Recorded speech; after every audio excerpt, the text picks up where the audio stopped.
प्रकरणांचं पुस्तक आपण करणार आहोत. आता दुसरं प्रकरणाची सुरुवात. दुसरं प्रकरण आहे प्रेम सत्य का भ्रम. माझा प्रवास सुरू झाला. मुस्लिम युवकांच्या प्रेम जाळ्यात अडकल्या होत्या अशा युवतींशी मी संवाद साधत होते. त्या संबंधाने इतर अनेक आयामांमधूनही माहिती जमा करत होते. अशावेळी दिनांक 1 जून 2012 रोजीच्या इंडियन एक्सप्रेसमधील पुणे आवृत्ती पान नंबर 6 वृत्ताने माझे लक्ष वेधून घेतले. आसाममधील एक विवाहित महिला आमदाराने फेसबुकवरील प्रेमीसोबत बांगलादेशात पलायन करून धर्म परिवर्तन केल्याचे उघडकीस आले होते. फेसबुकवरील एका तरुणाबरोबर रुमीनाथ हिने सूत जमविले.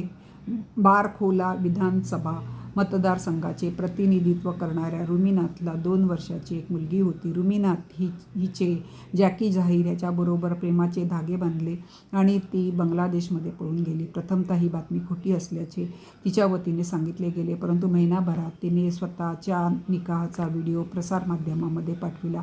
यातील विशेष गोष्ट म्हणजे आसामचे एक मंत्री शामिल सिद्दीकी अहमदी यांनी या निकाहाची तयारी केली असल्याचे त्यातून स्पष्ट झालेले आहे. रुमीचे पहिले पती राकेश सिंह यांनी सिद्दीकी यांच्या विरोधात पत्नीच्या अपहरणाची तक्रार आसामचे मुख्यमंत्री तरुण गोगोई यांच्याकडे केली. त्यानंतर पोलिसांमध्ये ही तक्रार दाखल झाली, परंतु रुमीने मात्र झाकीर हे तिचे कायदेशीर पती असल्याचे सांगितले. ती लवकरच घटस्फोटासाठी अर्ज दाखल करणार आहे. दुसऱ्या विवाहापूर्वी तिने इस्लाम स्वीकारला होता, त्यामुळे हिंदू विवाह कायदा तिला लागू होत नाही असे तिने स्पष्ट सांगितले. मुलीच्या ताब्यासाठीही ती अर्ज करणार असेही वृत्तात म्हटले होते. आसाम राज्यातील एक महिला आमदार ज्यांनी राज्यघटनेची शपथ घेतलेली असते, ज्या नागरिकांच्या भल्यासाठी सभागृहात पोचलेल्या असतात, अशा प्रतिनिधी मंत्री महोदयांच्या पाठिंब्याच्या बळावर स्वतःचा धर्म बदलतात, देशांतरही करतात. ही खरोखर उद्वेगजनक आणि धक्कादायक तापजनक घटना आहे. आमदार महिलेच्या या परिवर्तनामागे रहस्याची नाळ मी घेतलेल्या अनेक युवतींच्या मुलाखतीशी पूर्णपणे जुळणारी आहे. मला खात्रीच वाटायला लागली. घटनेतील तपशील सोडला तर पद्धतीने कमालीचे साम्य दिसायला लागले होते. मुस्लिम युवकांच्या कार्यपद्धतीच्या जाळ्यातून एखादी विवाहित आमदार महिला सुद्धा जेव्हा सुटू शकत नाही, तेव्हा इतर अनेक सर्वसामान्य युवतीचे काय? अभागिनींशी संवाद. रेखा ही निम्न मध्यमवर्गीय युवती, घरातील युवती, आपले आई वडील आणि भावाबरोबर मोठ्या शहरात राहत होती. केवळ 12वीत असताना ती एका मुस्लिम युवकाच्या प्रेमात पडली. प्रश्न: तुझा छकुला मोठा गोड आहे, काय नाव ठेवलेस? विजय: परंतु हा काही माझा पहिला मुलगा नाही. दुसरा प्रश्न: पहिला कुठे आहे? उत्तर: तो दत्तक दिला. प्रश्न: का? उत्तर: त्याला दत्तक दिल्याखेरीज हा नवरा माझ्याशी लग्न करत नव्हता. प्रश्न: तुझे दुसऱ्यांदा लग्न झाले? उत्तर: तर काय, पहिले लग्न नव्हतेच, पण मी सल्लूबरोबर पळून गेले. आम्ही एकत्र राहत होतो. मला दिवस राहिले. सल्लूला खूप आनंद झाला, मला सुद्धा आनंद झाला, पण काळजी वाटायला लागली, कारण त्याच्या घरच्यांना मी पाहिले सुद्धा नव्हते. सगळे करतात तसे लग्न आमचे झाले नव्हते. खरे तर तिथे मी अगदी आनंदात होते. मला आवडतात ते सगळे पदार्थ तिथे मिळायचे. भारी भारी कपडे मिळायचे, सेंट, लिपस्टिक, जे मागेल ते सल्लू मला आणून द्यायचा. तो माझे खूप लाड करायचा. पण आता आम्ही आईबाप होणार म्हटल्यावर लग्न केलेच पाहिजे हा माझा हट्ट तो टाळायला लागला. माझ्या घरी जाऊ म्हटलं तर तो घरीसुद्धा घेऊन जायला तयार होईना. प्रश्न: तू सल्लूबरोबर स्वतःहून गेली होती? तुझे वय किती होते तेव्हा? मी 17 वर्षाची होती, 12वी शिकवत होती. मला सल्लू खूपच आवडायला लागला होता. मी 12वीत ज्या क्लासला जात होते त्या इमारतीच्या जवळ आमची पहिली भेट झाली. सल्लू फारसा शिकलेला नव्हता, परंतु क्लासजवळच्या एका नेट कॅफेमध्ये तो नोकरीला होता. मला चांगली बॅग त्याने घेऊन दिली. आमची मैत्री वाढायला लागली. तशी त्याने अनेक वस्तू मला भेट दिल्या. घरातल्यांची नजर चुकवून किंवा मैत्रिणीने गिफ्ट दिली असे सांगून मी त्या गोष्टी वापरत होते. याच काळात आम्ही दोघे फिरायला वगैरे जाऊ लागलो. अशाच एका प्रसंगी त्याने मला मोबाईल भेट दिली. मी खूप आनंदात घरी येऊन मैत्रिणीने गिफ्ट दिल्याचे सांगितले, पण यावर कोणाचाच विश्वास बसेना. माझ्या भावाने पाळत ठेवायला सुरुवात केली. एके दिवशी आमचे बिंग फुटले.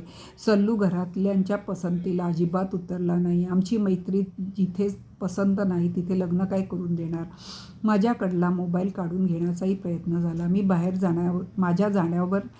जाण्यावरही बंदी घातली जाऊ लागली. याच काळात सल्लूकडून पळून जायचा आग्रह सुरू झाला. त्याचा एक मुस्लिम मित्र आणि माझी एक मैत्रीण यांच्यातही आमच्यासारखे नाते निर्माण झाले होते. त्यांच्या मदतीने मी सल्लूशी संपर्क ठेवून होते. त्यामुळे मी सल्लूमुळे फार भारावली गेली होती. त्याच्याबरोबरची भेट कधीच संपू नये असे मला वाटत होते आणि आता घराबाहेर पडायची सुद्धा मुश्किली होती. म्हणूनच मी त्याच्याबरोबर पळून जायचा निर्णय घेतला. प्रश्न: तुझा हा निर्णय तुम्हा दोघांनाच माहीत होता की आणखी कुणाचे सहाय्य झाले? उत्तर: सल्लूचे काही मित्र सुरुवातीपासून आमच्याबरोबर होते. आम्हाला एकांत मिळावा म्हणून त्या मित्रांनी अनेकदा मदत केली होती. मी घराबाहेर कसे पडावे याचा प्लान त्यांनीच आखला होता. माझ्या हातात चिठ्ठी मिळाली आणि त्या दिवशी संध्याकाळी घरात फारसे कोणी नसताना कपड्याची बॅग घेऊन मी घर सोडले.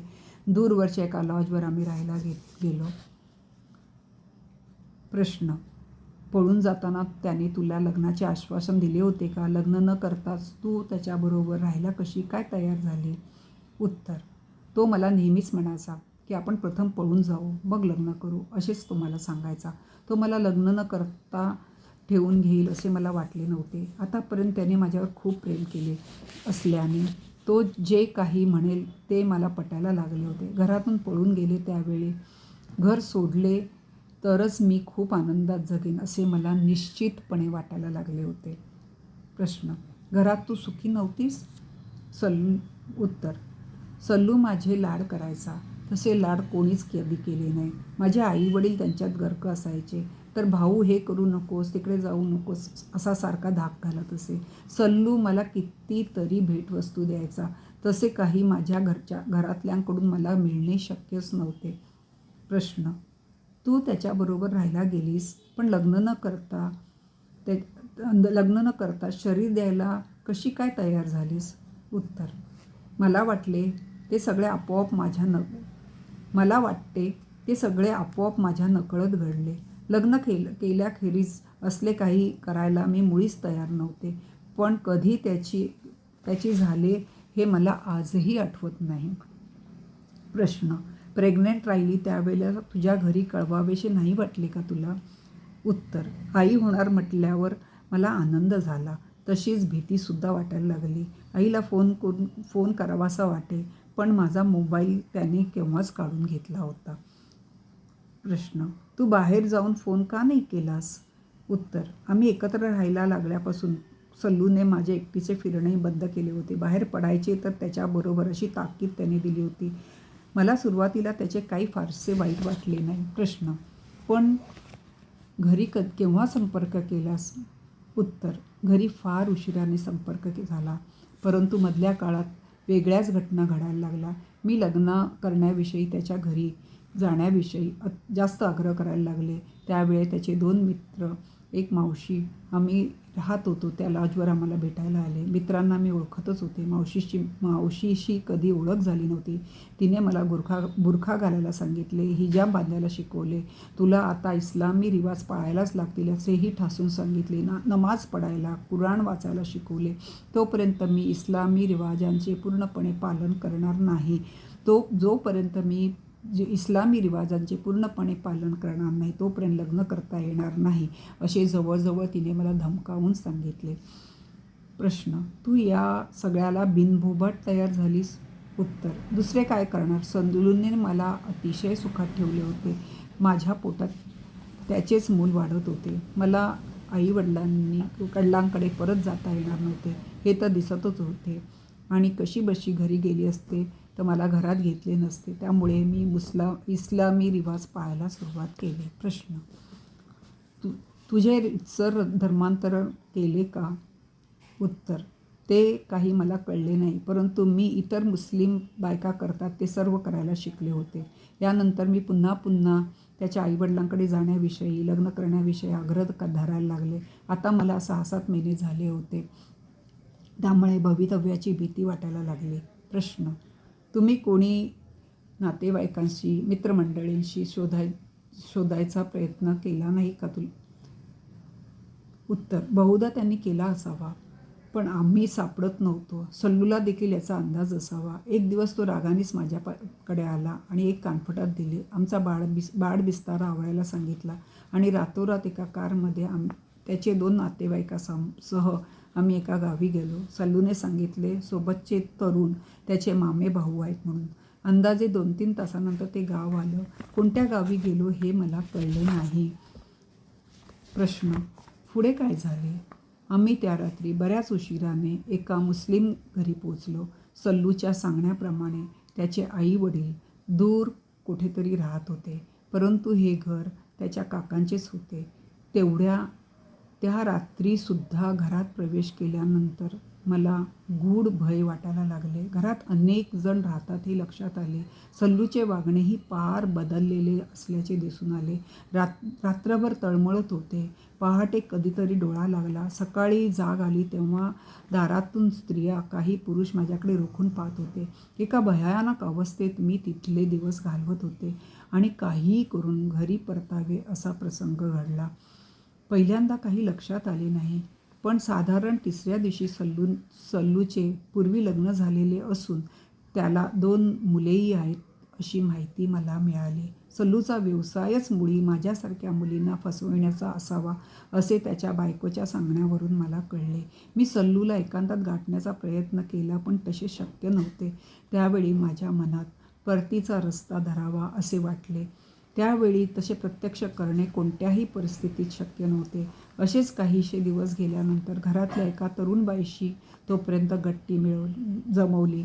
मला नक्की सांगता येत नाही, ती सुद्धा माझ्यासारखी पहिल्यांदा हिंदू मुलगी असावी असं मला वाटते. तिच्या मदतीने मोबाईलवरून माझ्या भावाशी संपर्क केला.